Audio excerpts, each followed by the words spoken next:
दत्तात्रेय भगवान कहते हैं अणु मात्र, माने किसी में थोड़ा बहुत तो होगा,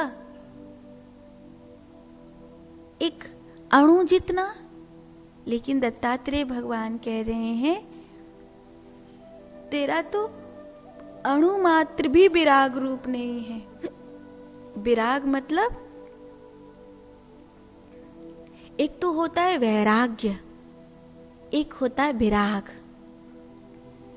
वैराग्य माने राग से मुक्ति, वैराग्य राग से परे, और विराग माने राग में लिप्त। दत्तात्रेय भगवान कह रहे हैं अणु मात्र भी विराग रूप नहीं है तू, तेरा तुम्हारा अणु मात्र भी राग रूप नहीं है, राग रूप नहीं है। तेरा अणु मात्र भी सकाम रूप नहीं है। एक निष्काम, एक सकाम। निष्काम माने जिसमें कोई कामना नहीं होती, सकाम माने जिसकी कोई न कोई कामनाएं होती हैं, जिसकी कोई न कोई इच्छाएं होती हैं। दत्तात्रेय भगवान कह रहे हैं तू अणु मात्र भी सकाम नहीं है। जो अवधूत अवस्था को प्राप्त करता है वो सकाम कैसे हो सकता है? कोई भी कामना नहीं, कोई भी नहीं। अगर कोई कामना होती भी है तो वो केवल क्षण भंगुर, वो भी दूसरों के लिए, अपने लिए नहीं। हंसी खेल में उसमें गंभीरता बिल्कुल नहीं होती, इसीलिए तो उसका दोबारा जन्म नहीं होता। जिसके कामना होती है उसका तो दोबारा जन्म होता है, क्योंकि उसकी कामना उसको संसार में लेकर आती है। एक बार एक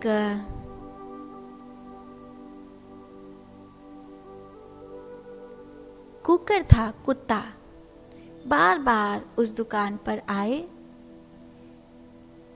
उस दुकान का जो मालिक था उसे छड़ी से मारे और भगा दे, फिर वो कुकर आ जाए, फिर उसे छड़ी से मारे, फिर भगा दे।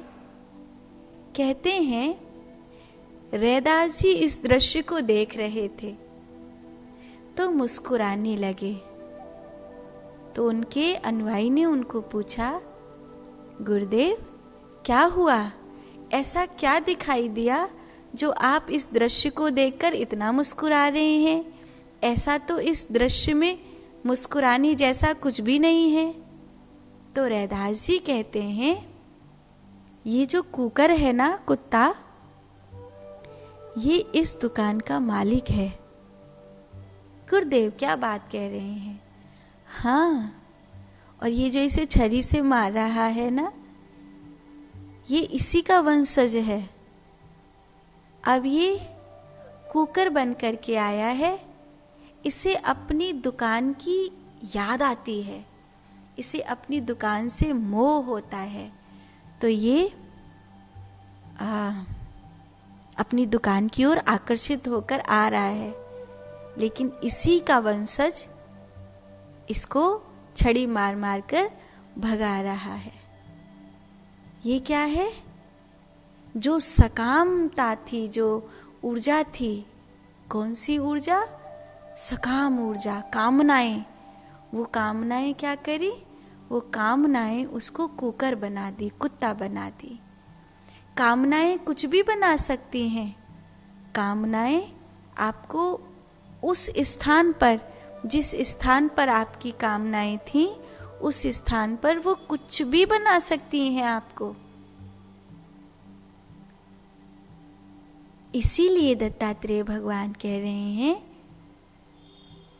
अरे सखे, तू अणु मात्र भी सकाम नहीं है, तुझमें अणु मात्र भी राग नहीं है, तुझमें अणु मात्र भी विराग नहीं है। तू तो आकाश के समान समरस एकत्व वाला है। तेरे हृदय में न कोई ध्याता है, न समाधि और ध्यान ही है।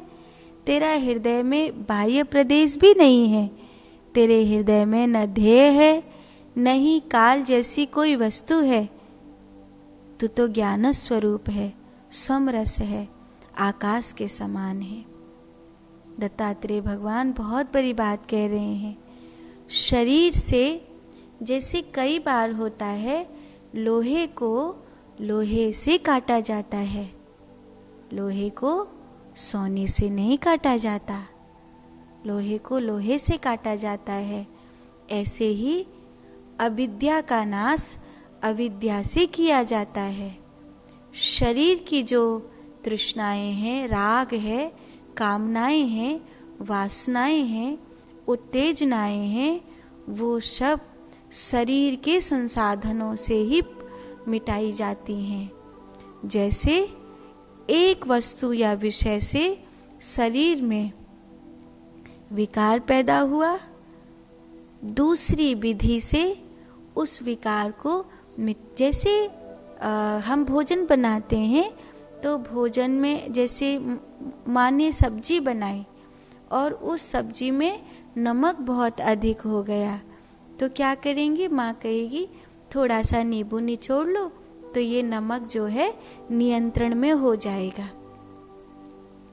ऐसे ही मानो इंद्रियों में कोई राग पैदा हुआ, इंद्रियों में कोई वासना, कोई कामना, कोई आसक्ति उत्पन्न हुई, तो इंद्रियों की आसक्ति को इंद्रियों के द्वारा ही दूर किया जाएगा।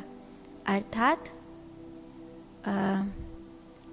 ध्यान की कोई विधि, कोई साधना, कोई भजन, कोई उपासना, कोई पूजा पाठ, कोई तरीका, कोई नियमावली, कोई संग, कोई वस्तु, कुछ भी हो सकता है। लेकिन जैसे लोहे को लोहे से काटा, ऐसे अविद्या को अविद्या से मारा।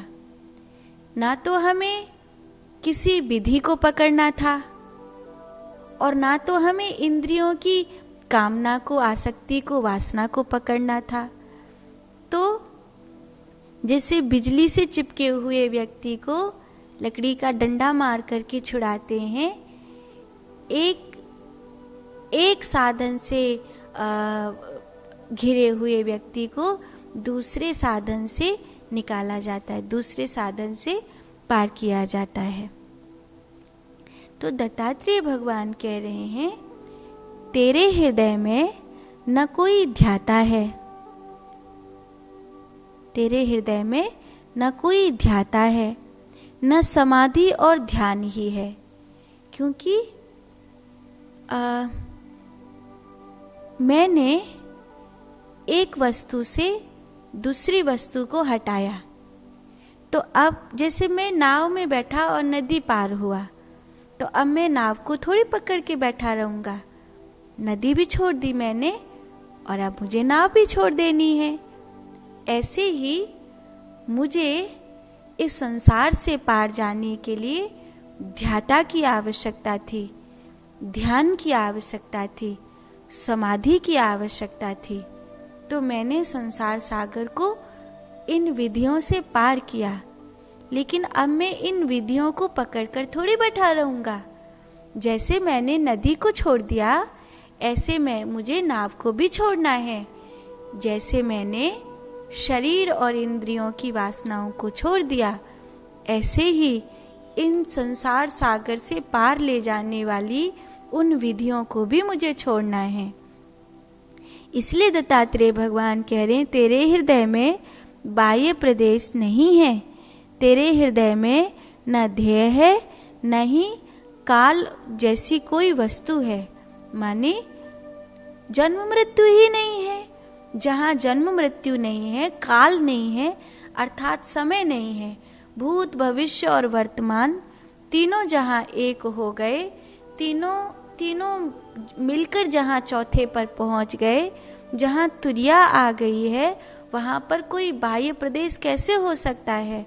और जहाँ कोई बाह्य स्थिति है ही नहीं, तो वहाँ न ध्याता होगा, न ध्येय होगा, न ध्यान की कोई विधि होगी, न समाधि होगी, कोई भी वहाँ पर काल माने समय की गिनती होगी ही नहीं। वहाँ पर क्या होगा? आकाश के जैसा